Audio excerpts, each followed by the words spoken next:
नमस्कार सभी साथियों को। जितने भी साथी इस लाइव वीडियो को सुन रहे हैं उनसे रिक्वेस्ट है कि वीडियो को लाइक करें और वीडियो को शेयर करें। बहुत ही अच्छी जानकारी आपके बीच में साझा करेंगे। डियर फ्रेंड्स, जैसा कि ये बात तो अब जाहिर हो चुकी है कि जो हमारे देश की दुर्गति हुई है इसका कारण सिर्फ और सिर्फ कांग्रेस पार्टी रही है, क्योंकि कांग्रेस पार्टी ने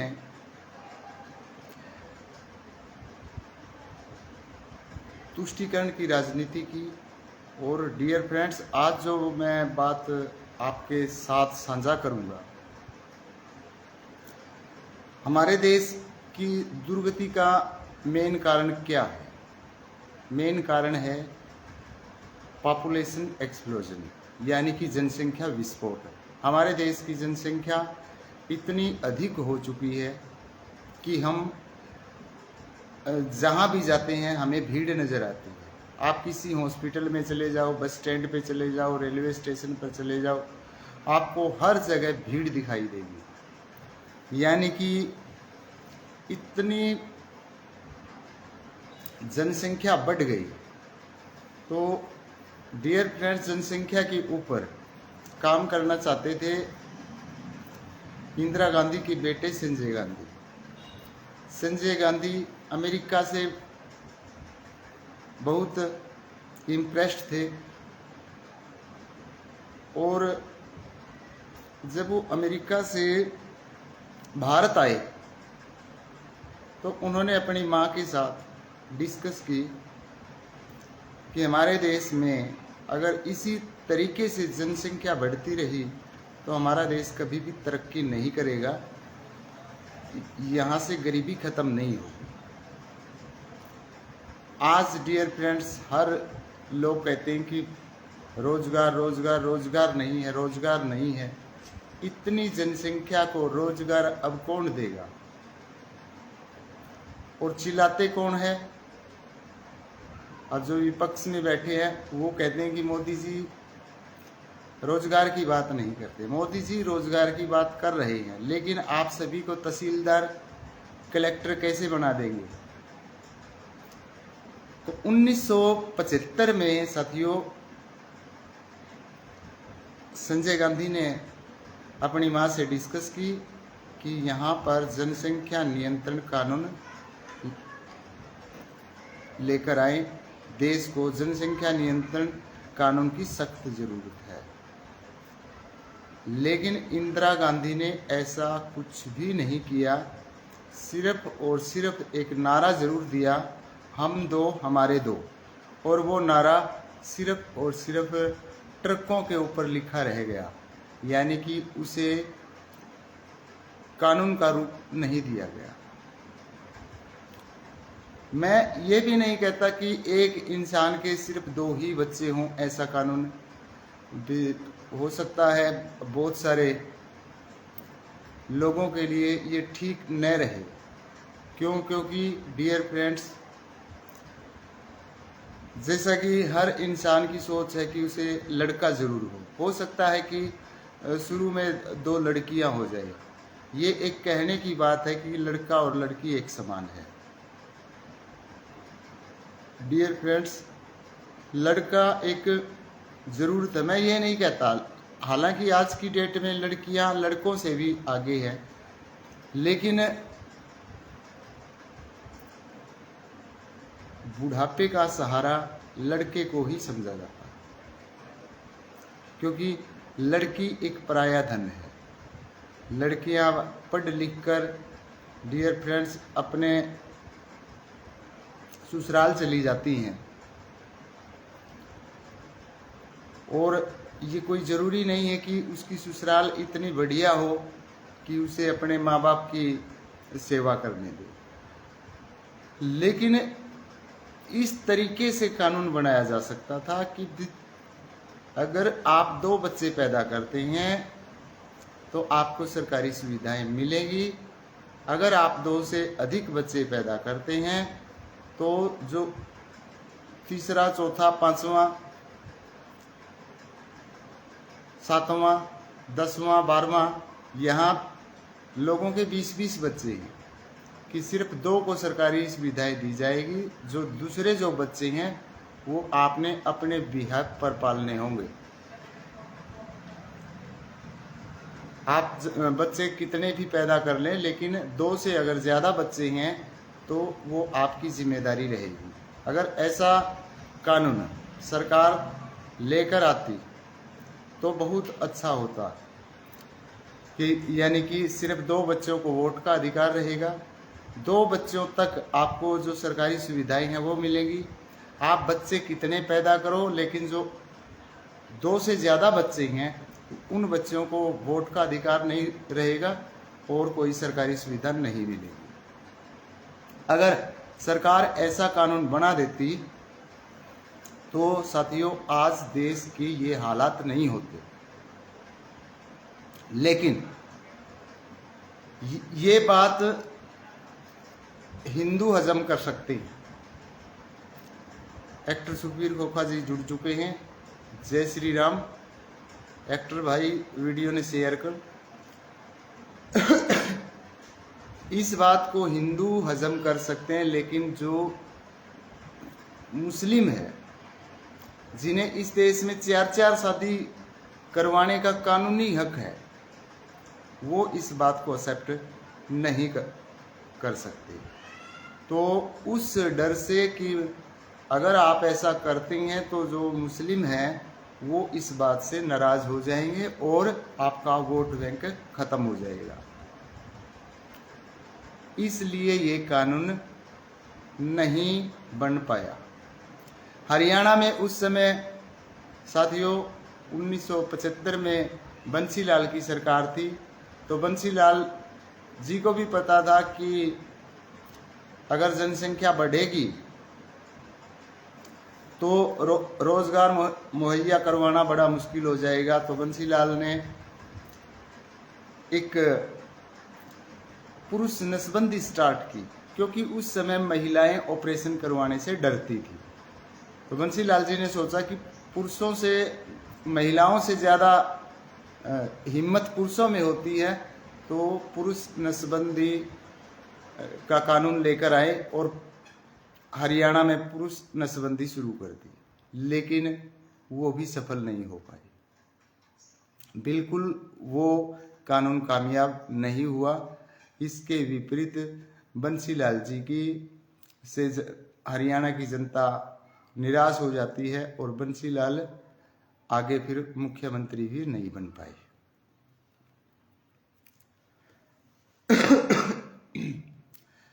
फिर वो 2 डिसीजन बंसीलाल ने लिए।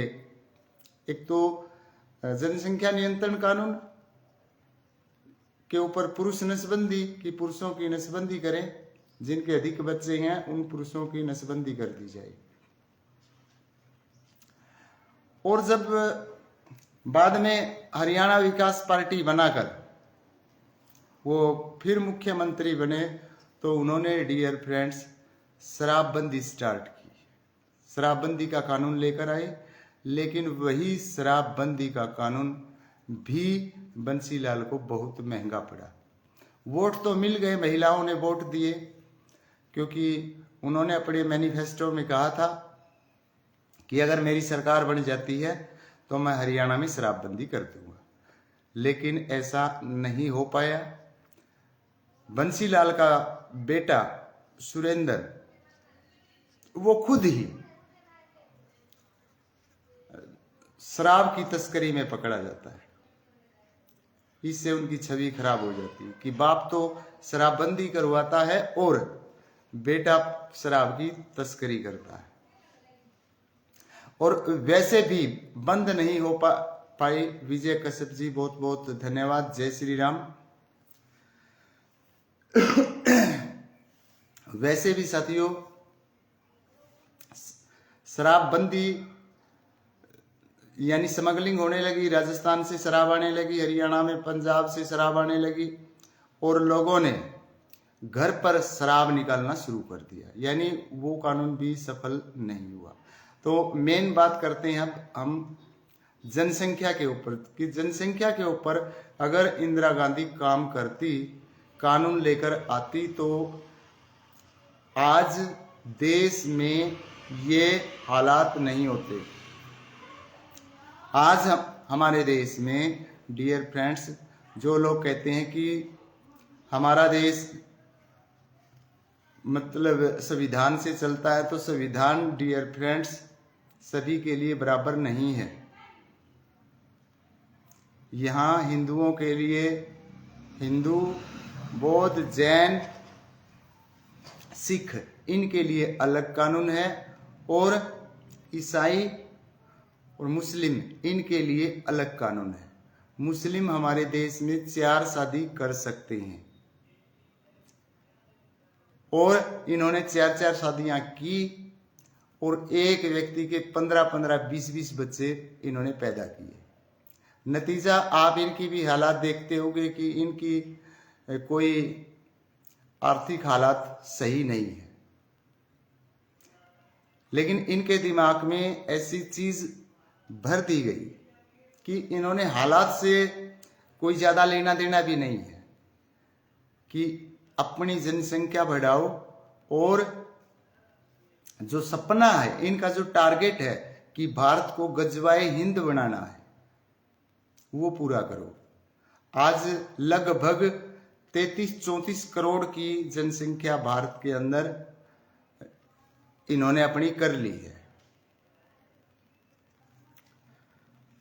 तो साथियों, अब जरूरत है इस देश को ऐसे कानून की, जनसंख्या के ऊपर काम करने की। तो मैं डियर फ्रेंड्स आप सभी से रिक्वेस्ट करता हूं कि वीडियो को ज़्यादा से ज़्यादा शेयर करें, ताकि भारत सरकार इसके ऊपर कोई ठोस काम करे, क्योंकि आज की डेट में ये बहुत ज़रूरी हो चुका है। नहीं तो अब जनसंख्या इतनी बढ़ती जा रही है, किस किस को रोजगार मिलेगा, किस किस के सरकार मकान बना के देगी, किस किस को। लोग कहते हैं रोजगार की बात नहीं हो रही, रोजगार की बात नहीं हो रही। रोजगार साथियों, कितने रोजगार पैदा करेगी सरकार, और आगे जो समय आ रहा है उसमें तो रोजगार और घटते जाएंगे, क्योंकि मशीनी युग है। मशीनी युग इतना तीव्र गति से बढ़ रहा है कि एक ओनली मोबाइल फोन ने कितने धंधों को प्रभावित कर दिया है। बहुत सारे धंधे तो सिर्फ और सिर्फ मोबाइल आने से खत्म हो गए। फॉर एग्जाम्पल, कोई रेडियो नहीं बचा, कोई घड़ी नहीं बची, नहीं ये रोजगार थे। आप इन्हें ये मत सोचो कि ये रोजगार नहीं थे, ये रोजगार थे, बहुत अच्छे रोजगार थे। और डियर फ्रेंड्स, अब आगे आने वाले समय में बैंकों को कोई जरूरत नहीं रहेगी कर्मचारियों की। क्या जरूरत रहेगी? आज बैंकों में जाने की किसे जरूरत पड़ती है? सारा काम ऑनलाइन शुरू हो चुका है। तो रोजगार डेफिनेटली घटेंगे, और अगर इसी तरीके से जनसंख्या बढ़ती गई तो आगे आने वाले समय में रोजगार के लिए हाहाकार मच जाएगी। हाँ, उन लोगों के लिए आज की डेट में भी कोई कमी नहीं है जो टैलेंटेड है, लेकिन अब सारे बच्चे जो पैदा हो रहे हैं वो सारे बच्चे तो टैलेंटेड पैदा नहीं हो रहे कि सारे बच्चे ही मालिक टैलेंटेड पैदा कर रहा है। ऐसा तो बिल्कुल नहीं है। आज हर काम के लिए मशीनें आ चुकी हैं, यहां तक कि सफाई करने के लिए भी मशीनें हैं। आप देखते होंगे हॉस्पिटलों में या बस स्टैंड पर आपको सफाई करने वाली भी मशीन मिलेगी। और आगे आने वाले समय में इन मशीनों को चलाने के लिए आदमी की भी जरूरत नहीं पड़ेगी। ये भी मशीनें भी मोबाइल फोन से ही चलने लग जाएंगी, यानी एक व्यक्ति हजारों मशीनें भी चलाने में सक्षम हो जाएगा। इस कदर टेक्नोलॉजी बढ़ रही है। तो इसलिए डियर फ्रेंड्स, हम सभी का फर्ज बनता है कि आप जनसंख्या के ऊपर सरकार काम करे। ये बहुत बहुत जरूरी है। नहीं तो जो यहाँ पर जिहादी लोग हैं, इन्हें यहाँ जनसंख्या बढ़ानी है, देश की ये डेमोग्राफी चेंज करना चाहते हैं। 9 स्टेट की तो डेमोग्राफी चेंज हो चुकी है, यानी कि ये सोचो कि 9 स्टेट हम हमारे हाथों से खो चुके हैं। अगर यही हाल रहा तो 15-20 सालों में हम पूरे हिंदुस्तान की डेमोग्राफी को चेंज हुआ देखेंगे। और अगर पूरे देश की डेमोग्राफी चेंज हो गई तो फिर ये मत समझना कि ये देश संविधान से चलेगा, ऐसा बिल्कुल नहीं होगा। फिर ये देश शरिया कानून से ही चलेगा। और हमारा सौभाग्य है कि 2014 में हमें एक ऐसा नेता मिला, इतनी मजबूत लीडरशिप मिली जो सिर्फ और सिर्फ देश के लिए काम कर रही है। उन्हें ना ही अपने परिवार के लिए काम किया, ना ही उन्होंने अपनी संतान पैदा की, भी अपने बच्चों के लिए काम कर रहा। ओनली और ओनली इस देश को हिंदू राष्ट्र बनाने के लिए प्रयास कर रहे हैं, और ये बनकर भी रहेगा, क्योंकि जरूरी भी है। डियर फ्रेंड्स, हम 1000 साल तक गुलाम रहे हैं, तो अगर अब 10-11 साल से कोई हिंदू सम्राट आए हैं, देश को हिंदू सम्राट चला रहे हैं, तो इन लोगों को ये देखिए कितनी तकलीफ हो रही है। अरे इन लोगों के हम हजारों साल तक गुलाम रहे हैं और हमारी इन्हें 10 साल भी अच्छी नहीं लग रही। और हालांकि ये बात भी सत्य है कि यहाँ जो बिल्कुल बढ़िया जो मुस्लिम है उन्हें कोई डर नहीं है, क्योंकि वो एक्सेप्ट करते हैं कि हमारे पूर्वज हिंदू थे। किसी कारणवश, कारण साथियों डर भी हो सकता है, कारण कोई लालच भी हो सकता है, बहकावा भी हो सकता है, किसी भी कारण वो मुस्लिम बन गए, लेकिन उन्हें ये पता है कि आपके पूर्वज हिंदू थे। आपकी जो कल्चर है, जीने की जो पद्धति है, वो सारी की सारी सनातनी है। अगर आपके अंदर दया धर्म है तो इट मीन्स कि आप सनातनी हैं, आप हिंदू हैं।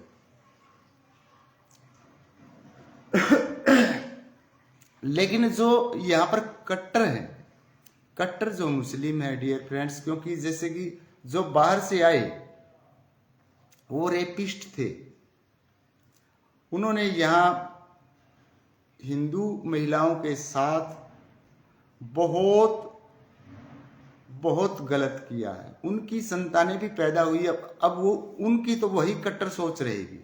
क्यों? क्योंकि वो जो औलाद हैं वो बाहरी आक्रांताओं की औलाद है, तो उनकी सोच नहीं बदलेगी, वो कट्टर रहेंगे। उनके कट्टर रहने से कुछ नहीं होता, क्योंकि ये देश हिंदुओं का है और अब हिंदुओं की सरकार है। जो मुस्लिम ये मानते हैं कि हमारे पूर्वज हिंदू हैं, जो कट्टर इस्लामिक नहीं है, वो लोग मोदी जी के साथ हैं। ये नहीं कि मोदी जी को मुस्लिम वोट नहीं देते, मुस्लिम वोट देते हैं, मोदी जी को सपोर्ट करते हैं। और मोदी जी को डियर फ्रेंड्स, जैसे कि आप सभी को पता है कि मुस्लिम कंट्रीज जितने भी हैं सारे के सारे मोदी जी को सपोर्ट करते हैं, एक पाकिस्तान को छोड़कर। चाइना हमारे देश से इसलिए खिलाफ है क्योंकि यहाँ डियर फ्रेंड्स भारत एक बहुत बड़ी मंडी है। क्यों? क्योंकि यहाँ जनसंख्या बहुत ज़्यादा है, बहुत ज़्यादा जनसंख्या है, तो बहुत बड़ी मंडी है सामान बेचने के लिए। और धीरे धीरे जो चाइनीज सामान की डिमांड है वो इस देश से गायब होती जा रही है। और अब तो भारत के प्रधानमंत्री ने भी बोल दिया है कि आप जो भी चीज़ खरीदें, आप जो भी चीज़ खरीदें, भारत में बनी हुई चीज़ ही खरीदें, विदेशों से बनी हुई चीज़ें मत खरीदें। अगर आप हमारे देश की बनी हुई चीज़ें खरीदेंगे तो हमारे देश की अर्थव्यवस्था मजबूत होगी। अगर विदेशी सामान खरीदते हैं तो जो पैसा है हमारे देश का वो विदेशों में जाने वाला है। तो मोदी जी ने बिल्कुल स्पष्ट शब्दों में कह दिया है और धीरे धीरे हमारे देश में मैन्युफैक्चरिंग इतनी हो जाएगी कि विदेशी सामान बिल्कुल यहाँ से गायब हो जाएगा। इसीलिए चाइनाज को दिक्कत है, क्योंकि चाइना के लिए ये बहुत बड़ी मंडी थी। तो अगर आपने मेरे विचार अच्छे लगे हैं तो साथियों वीडियो को ज़्यादा से ज़्यादा शेयर करें और जो जनसंख्या के ऊपर कानून लेकर आना बहुत जरूरी है, इसके लिए आप सभी आवाज़ उठाएं, नहीं तो इस देश की डेमोग्राफी चेंज हो जाएगी। और अगर देश की डेमोग्राफी चेंज हो जाएगी तो साथियों यहाँ कोई किसी प्रकार का संविधान नहीं बचेगा। ये जो नकली अम्बेडकरवादी हैं, इन्होंने अम्बेडकर को कभी पढ़ा नहीं कि अम्बेडकर के क्या विचार। अगर इतना ही बढ़िया ये इस्लाम होता तो डॉक्टर भीमराव अंबेडकर भी इसी धर्म को एक्सेप्ट कर लेते, इस्लाम कबूल कर लेते। लेकिन उन्हें पता है ये धर्म वरम कुछ नहीं है, इनका मतलब ये है सीधा सीधा कि पूरी दुनिया के ऊपर कब्जा करना। 200 देश हैं डियर फ्रेंड्स, पूरी दुनिया में 57 देश इस्लामिक कंट्रीज हो चुके हैं। तो आप ये देखें कि आगे हमारे लिए ये खतरा कितना बढ़ जाएगा। तो जो कांग्रेस पार्टी थी, इन्होंने डियर फ्रेंड्स सिर्फ और सिर्फ अपना घर भरा है। इन्होंने देश के बारे में नहीं सोचा, ये सिर्फ नारे देते गए, गरीबी हटाओ गरीबी हटाओ, इनसे कुछ नहीं हटा। हाँ, इन्होंने अपनी गरीबी जरूर हटाई है, या फिर जो इनके गुर्गे थे उनकी गरीबी हटी है। आज भी कांग्रेस पार्टी के जो राष्ट्रीय अध्यक्ष हैं खड़गे जी, वो वैसे तो दलित हैं, लेकिन अगर आप उनकी प्रॉपर्टी के बारे में पढ़ेंगे तो आपके होश उड़ जाएंगे।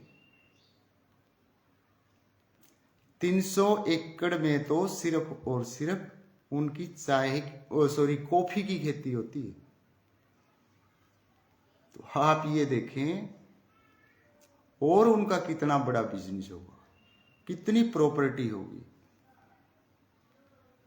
तो ये दलित वलित कुछ नहीं है, इन्होंने उसको इसीलिए बैठा रखा है ताकि दलित ये समझे कि कांग्रेस पार्टी आपकी रिस्पेक्ट करती है। वे राष्ट्रीय अध्यक्ष कोई दलित नेता बना रखा है, कोई दलित वलित कुछ नहीं है। ये सारे अपना घर भरने वाले लोग हैं।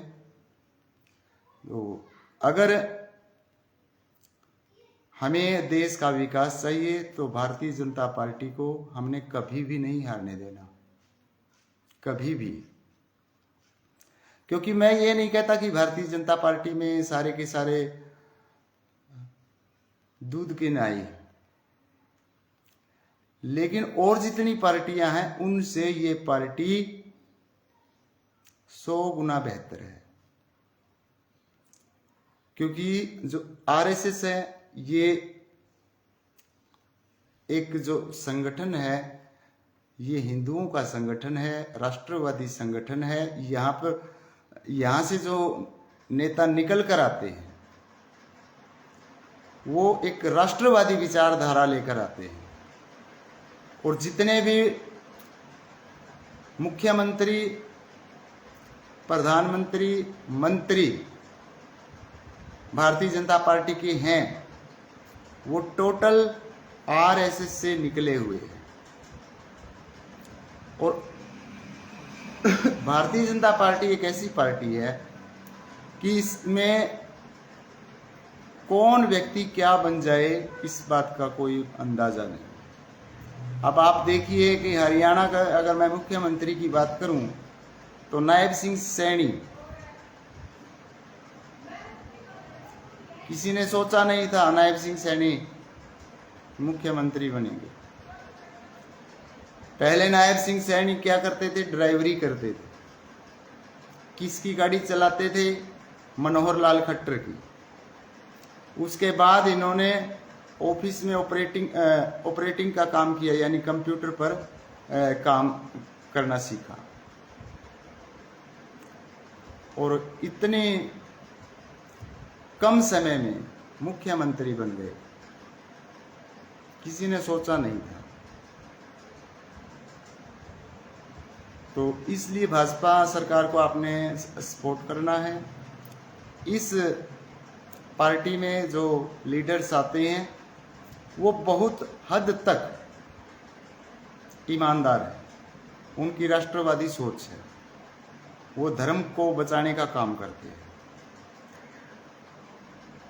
तो मैं आपका ज़्यादा समय नहीं लूँगा साथियों, वीडियो को ज़्यादा से ज़्यादा शेयर करें।